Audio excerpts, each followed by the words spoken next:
Have you ever found yourself just, staring into the fridge at 5 p.m., utterly exhausted and absolutely no idea what to make for dinner? Oh, that feeling is so common. Or maybe, yet again, you're hitting that order now button for takeout. It's quick, sure, but maybe not the healthiest, and you feel that familiar pang of guilt, right? And you see your wallet getting thinner. Exactly. The convenience trap. What if there was a simple habit, like something genuinely transformative that could flip that whole scenario? Something that sounds almost too simple, maybe. Yeah, a habit that could turn that daily dinner dread into something calm, maybe even nourishing. A routine that saves you time, saves money, cuts stress, and actually makes you healthier from the inside out. That's what we're digging into. Today, we're embarking on a deep dive into the surprising, really multifaceted power of meal planning. It's true, that seemingly innocent daily question, what's for dinner, it carries this hidden cost. And it's heavier than most people realize. The hidden cost, how so? Well, it's not just about the money you spend on impulse buys or that last-minute takeout, though that adds up. It's a huge drain on your mental energy. Okay. Your emotional reserves, even your overall sense of well-being. It really chips away at you day after day. So it's way beyond just the food itself. Absolutely. This isn't merely about, food on a plate. It's about reclaiming your peace of mind. It's about getting back your time. And fundamentally, it's about taking a really strategic approach to managing your life. Strategic life management through meals. Interesting angle. It really is. Meal planning isn't just another chore to add to the list. It's actually a powerful tool for, let's call it, self-mastery. Okay, self-mastery through meal planning. I like that framing. But that idea of reclaiming your peace of mind, it's compelling, definitely. But I can imagine some people hearing planning and thinking, oh, great, more planning. Doesn't that feel like less peace of mind initially? Like adding another task? That's a fantastic point, and it's probably the biggest hurdle for people. The misconception is exactly that, that meal planning adds this extra layer of complexity, another thing to manage in an already packed life. Yeah, who needs another spreadsheet? Exactly. Yeah. But what's truly fascinating, and what we really want to unpack here, is how deeply interwoven the practical benefits and the psychological ones actually are. Okay. The biggest misconception is that it's restrictive or that it takes up more time. But in reality, it's the exact opposite. It's liberating. It's a profound time saver. Liberating. Okay. Tell me more. Let's really unpack these benefits then. Go beyond just, having food ready. What are the big wins? Let's do it. We can break it down. From the tangible, like saving money, to the more subtle but maybe even more powerful psychological shifts it brings. Sounds good. Where do we start? First up, let's talk pure efficiency. Specifically, how it saves you time and dramatically reduces something experts call decision fatigue. Decision fatigue. I feel that just hearing the term. Right. Think about your typical evening. You walk in the door, long day, brain's already kind of fried from work or kids or whatever it is. Yep. Autopilot mode. And boom, the immediate question hits, what's for dinner? And then the mental gymnastics start, right? You're scanning the fridge, wondering what you even have, maybe scrolling through apps for ideas, debating healthy versus easy. The endless scroll. That daily scramble, that constant low-level cognitive load. Yeah. It's a significant drain. It uses up mental energy you could be using for other things. Okay, I see that. So when you embrace meal planning, you're making a deliberate, strategic investment. It's a small block of time, maybe an hour on a Sunday afternoon. It's just an hour. Maybe less, once you get the hang of it. But that focused planning session, that hour, it yields huge returns all week long.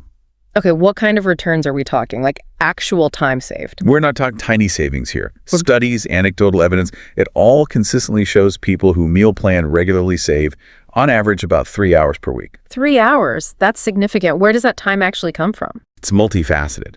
First, fewer grocery trips, and the ones you take are way more targeted because you have a list. You buy exactly what you need. No more wandering the aisles aimlessly. Exactly. Second, it eliminates those wasted minutes staring into the fridge, paralyzed by choice, or just a lack of ingredients. The fridge stare. Yeah. I know it well. And third, crucially, it streamlines the actual cooking process. The mental heavy lifting, deciding what to make, is already done. You just execute. Ah, okay. Less thinking, more doing. Psychologically, this frees up an enormous amount of mental space. It lifts that daily burden, that what's for dinner or what's for lunch, Question. Yeah. For so many busy people, that question is a common, often really underestimated source of anxiety and that decision fatigue we mentioned. I can totally picture that freedom. Yeah. Waking up and just knowing what's for dinner. Imagine it.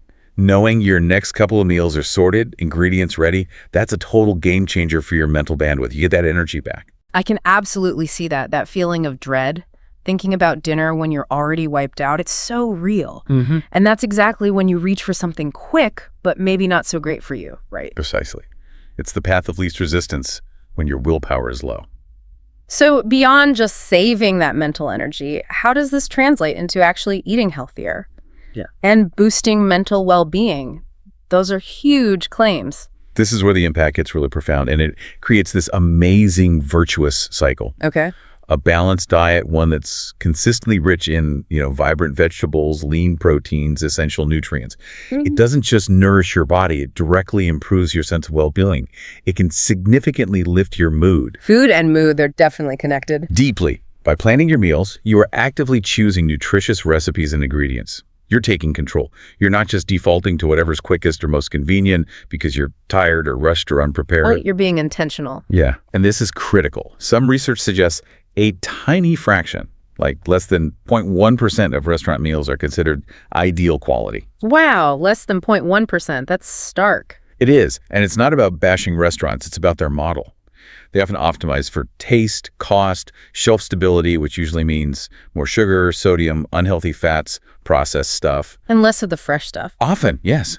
Less fresh produce, whole grains, lean proteins. When you plan, you basically bypass that whole system. You decide what goes in. You control the ingredients. Exactly. And this intentional eating, it leads to better focus during the day, more sustained energy levels, better overall physical health, which long-term can seriously reduce the risk of chronic diseases. Okay, so physical health, check. What about the mental side? Mood, focus. Big impact there too.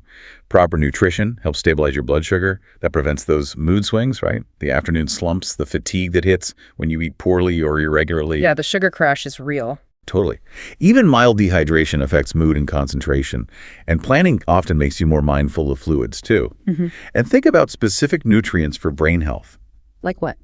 Healthy fats. Think olive oil, avocado, nuts, seeds, oily fish. They're crucial for brain function, for cognitive clarity, mood regulation. Oh, fats are good. The right fats. Whole grains, fruits, veggies, they give you essential vitamins, minerals, antioxidants. Your brain needs that fuel. Protein gives you amino acids that help regulate neurotransmitters, directly impacting mood, and critically, your gut health. The second brain. Exactly. It profoundly influences your mood, immunity, stress response. Yeah. And it thrives on a diverse diet rich in fiber fruits, veggies, beans, and maybe probiotics from fermented foods. When you plan, you're building wellness from the cells up. It's incredible how much what you eat impacts how you feel. I can absolutely relate to that. The difference in afternoon energy, mental clarity after a good planned lunch versus, grabbing something processed last minute. It's night and day. It absolutely is. It colors your entire afternoon, doesn't it? Totally. Affects your productivity, your patience, everything. Exactly. It's not just about avoiding feeling bad. It's about actively fueling feeling good. Yeah. That planned, balanced lunch gives you sustained energy, prevents the slump, keeps you sharp. Contrast that with the sugar crash or just feeling sluggish from a less thoughtful meal. The choice becomes pretty clear. Okay, so better health, better mood, more energy, more time. And it's not just about health, right? This hits the wallet too. Grocery prices are wild, eating out adds up fast. How does meal planning help save money and maybe even cut down on food waste? This is another massive benefit and often a surprising one for people just starting out. Meal planning can lead to really significant cost savings. How significant are we talking? For many people, many families, it averages around $150 per month, sometimes quite a bit more. Wow, $150 a month. That's serious savings. How? It works through several smart strategies. First, that comprehensive grocery list based only on your planned meals. You buy exactly what you need. No more impulse buys at the checkout. Drastically fewer. Those little extras that jump into your cart because they look good, they add up and often lead to waste. With a plan, you know exactly what you need. No guesswork, fewer random additions. Okay, targeted shopping. What else? Second, and this is huge for waste reduction, you use up ingredients before they spoil. You're actively incorporating items that might otherwise wilt in the back of the fridge into your plan for the week. The science experiment drawer. We all have one. This conscious approach minimizes food waste, which is a major hidden cost. It also encourages a more, let's say, frugal approach. Frugal how? You start to naturally capitalize on sales. You stock up on inexpensive pantry staples, beans, lentils, rice, oats. You make the most of seasonal vegetables when they're cheapest and taste best. You're thinking strategically about your resources, not just your meals. So it's about being more mindful with money and food. Exactly. And that thoughtful approach genuinely translates into more financial freedom and honestly a more sustainable lifestyle too. It feels good on multiple levels. Okay, the benefits are incredibly clear. Time, money, health, less stress, less waste. It's really compelling. It covers a lot of ground. But how do we actually do it? How do we go from that kitchen chaos, that 5 p.m. panic, to this calm, planned approach without feeling totally overwhelmed? Especially if you're starting from zero. Let's get into the practical steps. Right, this is the critical pivot. How do you make it happen? The key is a thoughtful approach. Start small. Build confidence. Okay, start small, but even before that. Even before that, the very first step, before recipes or lists, is establish your why. Get clear on your objectives. Your why. Why are you doing this? Is weight management, better nutrition for the family? Maybe tackling a specific health issue. Is it purely saving time during a crazy week? Or is reducing that daily stress, that decision fatigue, your main driver? So get clear on the goal first. Exactly. Your why becomes your guiding star. It influences the kinds of meals you choose, how complex they are, how much effort you put in. If stress reduction is key, you prioritize quick, simple recipes. If budget's the main thing, you focus on versatile, cheap ingredients. Got it. Know your destination before you start the journey. Perfectly put. Once you have your why clear in your mind, then you start small. This is where so many beginners stumble. How so? They try to plan everything. Breakfast, lunch, dinner, snacks, 7 days a week, right from day one. Yeah, that sounds like a recipe for burnout. It absolutely is. It's too much, too soon. Instead, just plan maybe 2 or 3 dinners for the week ahead. That's it. Just a few meals. Yeah, or maybe focus on the one meal that consistently causes you the most grief. Maybe it's lunches, where you end up buying expensive, unhealthy stuff. Or maybe it's breakfast, where you often skip it entirely. Just tackle that one area first. Okay, focus on the biggest pain point. Exactly. This lets you build comfort, build confidence, work out the kinks, and actually see results quickly without feeling like you've completely overhauled your life overnight.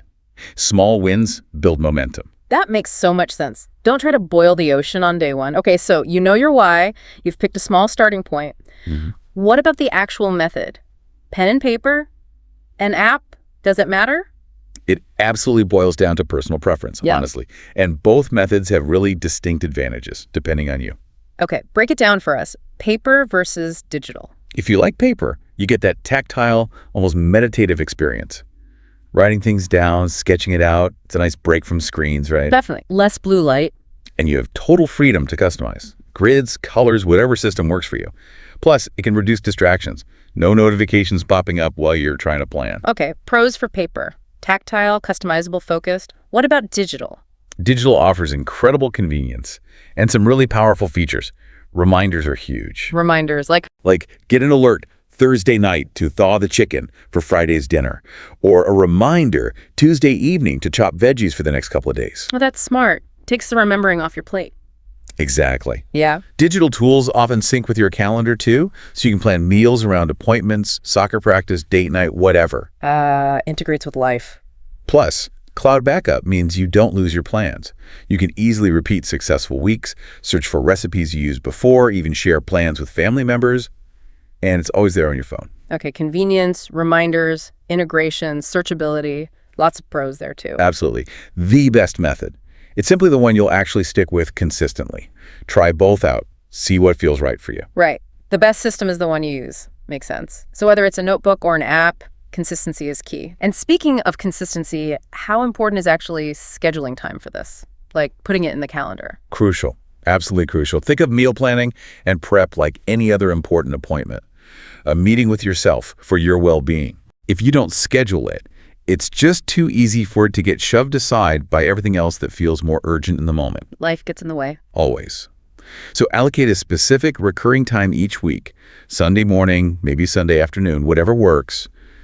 Block it out just for planning and making your grocery list. Make it non-negotiable. Treat it that way. It signals to you, and maybe others in your household, that this is a priority. An act of self-care, really. And then Optimize the shopping part, too. How so? Use pickup or delivery if that works for you and your budget. Or, if you go in person, organize your list by the store layout.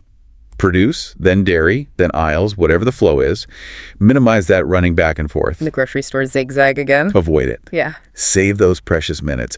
Then, and this is a great tip, set aside a separate block of time later for the actual prep or cooking. Separate from the planning. Yeah. Maybe Sunday evening you chop veggies, cook grains, portion snacks.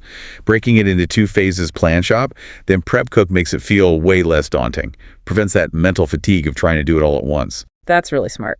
Plan, then execute later. Yeah. Okay, last foundational step, the grocery list. Sounds simple, but I bet there's a strategic way to do it. Oh, the strategic grocery list is absolutely fundamental. This is where you really lock in those cost savings and waste reduction. Okay.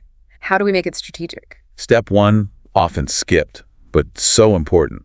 Always check your pantry, fridge, and freezer first before you write a single item down. The inventory check. Exactly. Yeah. What do you already have? What needs using up soon? This prevents buying duplicates like another jar of peanut butter when you have 3 already.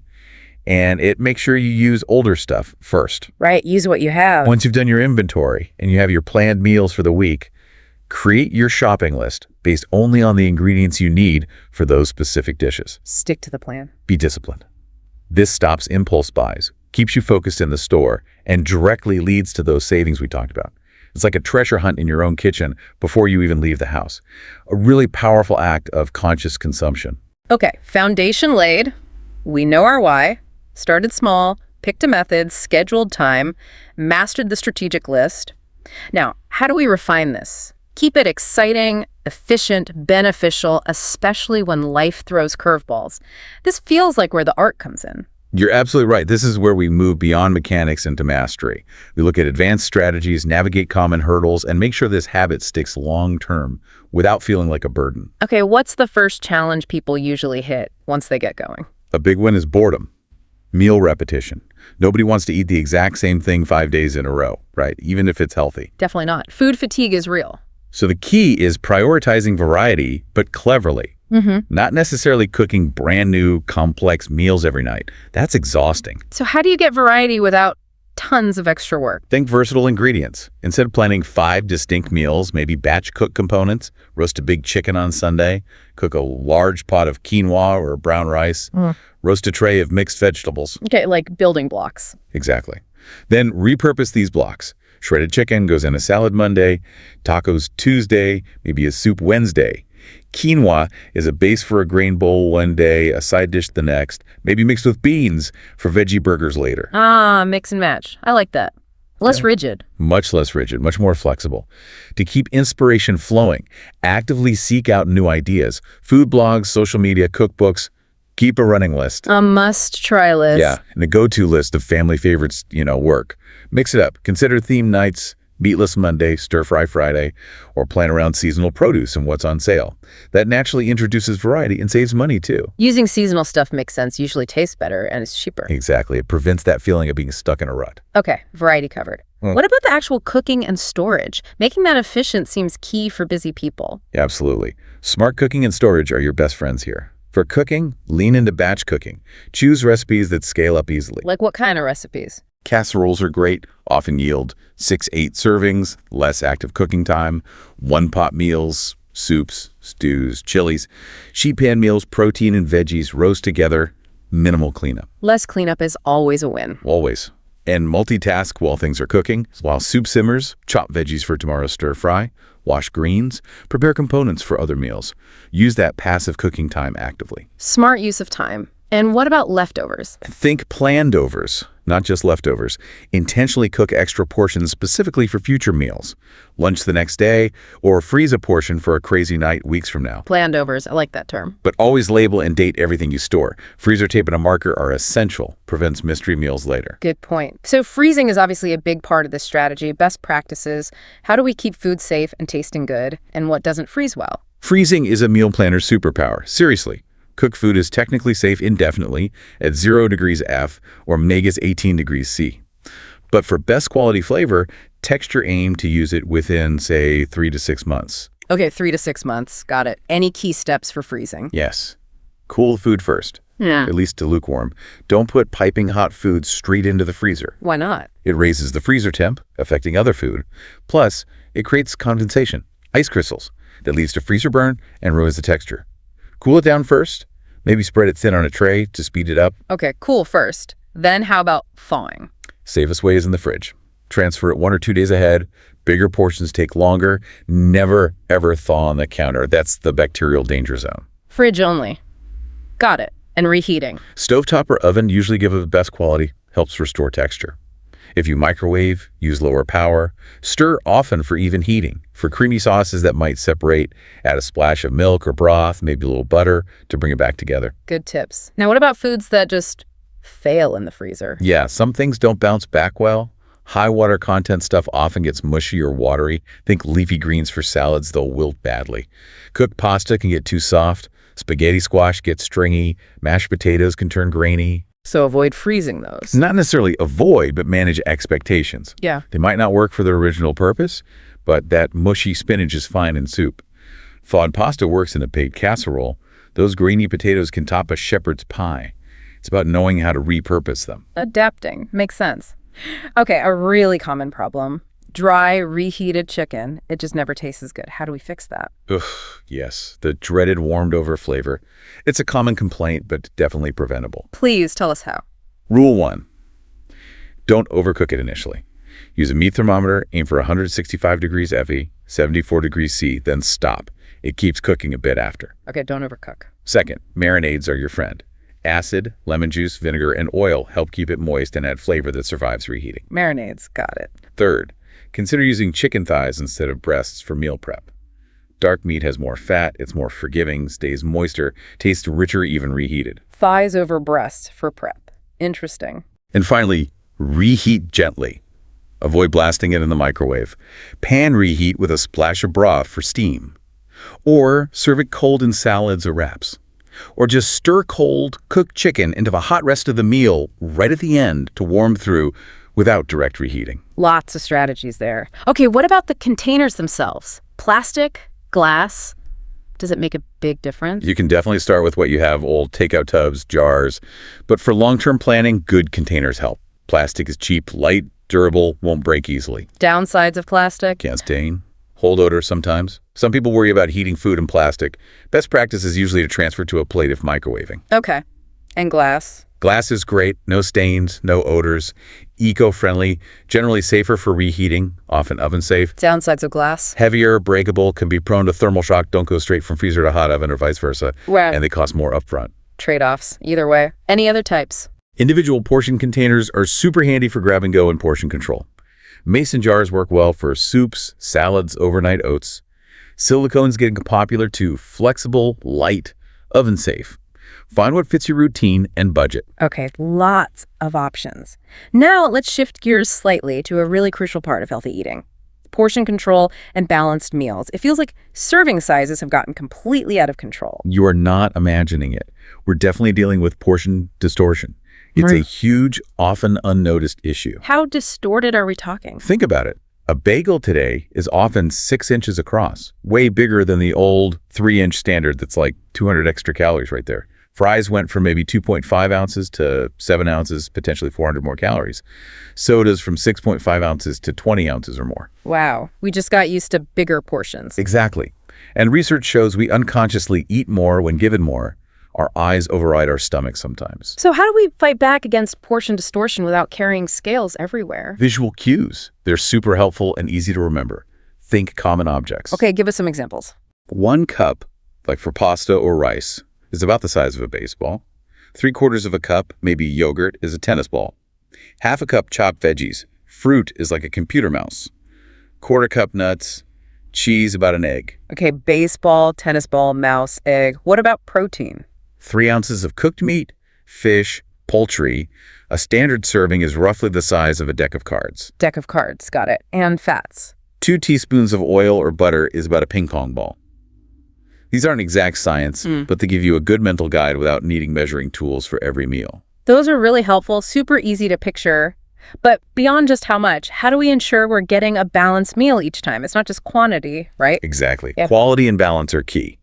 The My Plate guide from the USDA is a great visual tool for this. How does my plate work? Imagine your plate divided. Half of it should be filled with non-starchy vegetables and fruits. Think color, fiber. Half the plate, veggies and fruit. Okay. A little over a quarter should be grains. And try to make at least half of those whole grains, brown rice, quinoa, whole wheat stuff. Quarter grains, mostly whole. The last quarter is for lean protein, chicken, fish, beans, lentils, tofu. And ideally, have a side of low-fat dairy or a dairy alternative. Veggies, fruit, grains, protein, dairy. Simple visual. It really simplifies it. And when you are dealing with packaged foods, read those nutrition labels, especially the serving size. Ah, the sneaky serving size again. Yes, pay attention to serving size and servings per container. Calories, fat, sugar, it's all based on one serving. If you eat the whole package listed as 2 servings, double everything. Got it. Be label aware. And overall daily balance. Aim for foods from at least 3 food groups at each meal and try to hit all 5 groups. Fruits, veggies, grains, protein, dairy daily. Prioritize fresh, frozen, or unsweetened canned produce, low-fat dairy, whole grains, lean protein. And watch the drinks. Water, unsweetened tea are better than sugary options. Okay, balance makes sense, but life happens, right? Plans change. Last-minute meetings, sick kids, spontaneous invites. How do we build flexibility into the plan so we don't just give up when things go sideways? Or feel guilty for deviating? Flexibility is absolutely essential. This isn't about rigid perfection. It's about sustainable habits. Your meal plan is a guide, not a prison. So how do we build in that flexibility? Always have ingredients on hand for a couple of quick emergency meals. Things you can make in 30 minutes or less when the original plan falls through. Like what? Simple tacos with pre-cooked meat or beans. Skillet meals with pre-chopped veggies. Even just scrambled eggs and toast breakfast for dinner. Saves the day sometimes. Backup plans. Good idea. Also, designate a clean the fridge night.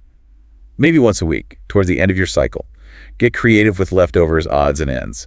Minimizes waste. Gives you a cooking break. Think frittatas, stir fries, everything but the kitchen sink salads. Use it up night. Smart. What about eating on the go? Plan for portable options if that's part of your life.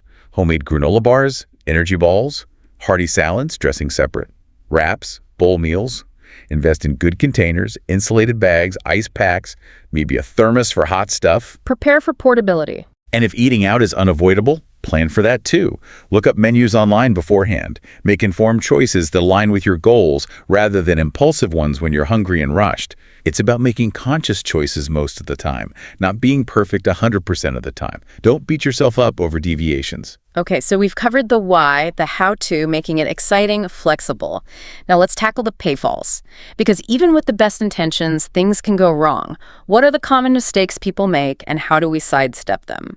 Being aware of these common mistakes is honestly half the battle. If you anticipate them, you can navigate around them much more easily. Okay, hit us with mistake number 1. Mistake number 1, leaving everything for the last minute. This totally defeats the purpose. How so? Meal planning needs that dedicated upfront time, choosing recipes, checking inventory, shopping. If you rush that initial phase or skip it, you end up scrambling later, getting ready to cook Tuesday night and realizing you forgot key ingredients. That's stressful, counterproductive, and leads back to takeout.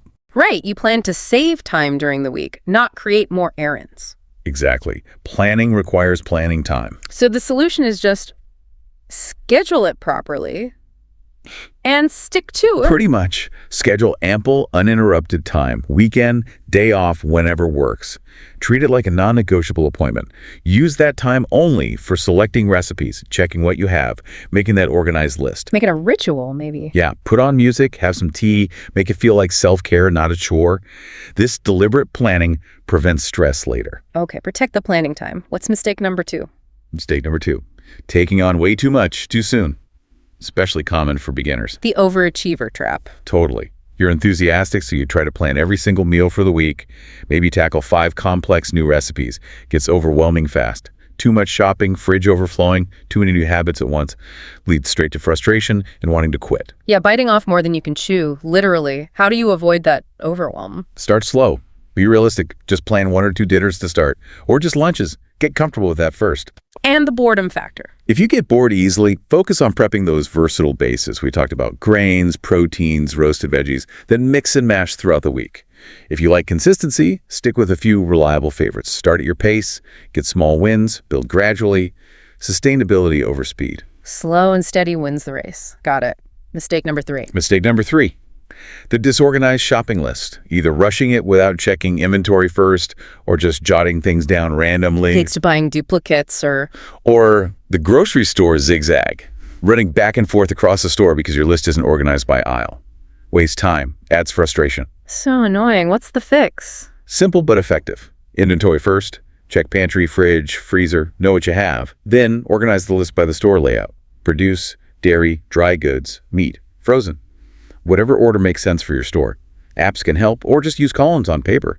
Saves time, reduces forgetting things, and weirdly, cuts down impulse buys too. Streamline the shopping trip. Makes sense. Okay, mistake number 4. Mistake number 4. Choosing overly ambitious recipes for weeknights. You see something gorgeous online, looks amazing. But it has 20 steps and takes 90 minutes. Exactly. Tackling that on a Tuesday after work when you're tired and hungry, recipe for disaster, leads to frustration, maybe burnt food, maybe ordering pizza anyway. Been there. The stress isn't worth it. So the smart approach. Set realistic expectations. For busy weekdays, choose simple, quick recipes, 30 minutes or less, minimal cleanup. Sheet pans, stir fries, simple pastas.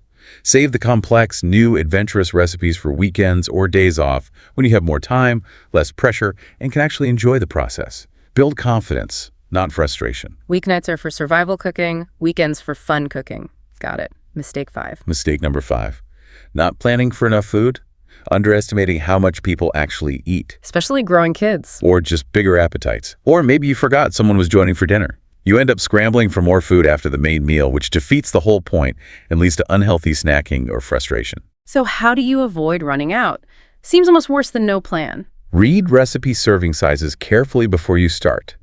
And adjust based on your reality. Got teenagers, bigger appetites. Plan to double the recipe from the start. Better to have planned leftovers for lunch than to come up short. If cooking for 1 or 2, maybe still double for efficiency, but freeze the extra immediately. Plan for abundance, store the excess wisely. Okay. Mistake number 6. Mistake number 6. Forgetting to defrost those pre-frozen meals. You did the work, batched cooked, froze portions. Your freezer is stocked. Yes. Then dinner time rolls around, you check the plan, and realize the frozen chili is still frozen solid because you forgot to move it to the fridge yesterday. The worst feeling. You were so prepared, yet not. It's a sneaky one. It derails everything despite your earlier effort. How do we prevent that? Treat defrosting as part of the plan. Schedule it, put a reminder on your phone, write it on your meal plan, move chili to fridge Thursday night. Allow 1-2 days for safe thawing in the fridge, longer for bigger items. And repeat, never thaw on the counter. Safety first. Integrate defrosting into the schedule. Got it. And the final mistake, number 7. Mistake number 7, over-preparing and causing food waste. This is the flip side of not having enough, planning and cooking food that ultimately gets thrown out. The exact opposite of the goal. Wastes time, money, food. Feels defeating. Completely. It undermines the whole effort. So how do we find that balance? Avoid preparing too much. Be mindful of quantities from the start. If you do batch cook large amounts, be proactive. Portion and freeze half immediately for a future week. Don't just leave it all in the fridge hoping you'll eat it. Freeze proactively. Label clearly with contents and date. Use within 2-3 months for best quality from the freezer, 3-4 days from the fridge. And remember, those planned overs are for specific meals, tomorrow's lunch, Friday's dinner, not just endless snacking. Maintain portion control, even with leftovers. Be intentional with leftovers too. Exactly. It's about building sustainable, lifelong habits. Meal planning is a marathon, not a sprint. Consistency over perfection. Small efforts add up to big, lasting change. Wow. We've really covered a lot. From the psychology to the practical steps, the advanced techniques, the pitfalls. It's so clear this is way more than just deciding what's for dinner. It really is. It feels like a tool for reclaiming time, easing your mind, genuinely nurturing your body, even helping your finances. It's an act of real intention. That's the core of it. The true power of meal planning is how it empowers you. It's a conscious choice, a deliberate decision to take control of your nutrition, yes, but also to reduce that daily stress, free up that mental energy. Energy you can use elsewhere. Exactly. For your passions, your relationships, your growth, everything else that matters. Think about it this way. Every intentional meal you plan, every thoughtful grocery list, every bit of time you dedicate, it's like laying a brick. A brick in what? A brick in the foundation of a healthier life. A less stressed life, a more fulfilling, more empowered life. So the question really is, what foundational brick will you lay this week? That's a powerful thought to end on. Thank you so much for breaking all that down for us. My pleasure. It's a topic I'm passionate about because the impact is so real. Thank you for joining us on this deep dive. Until next time, keep exploring, keep learning, and keep thriving.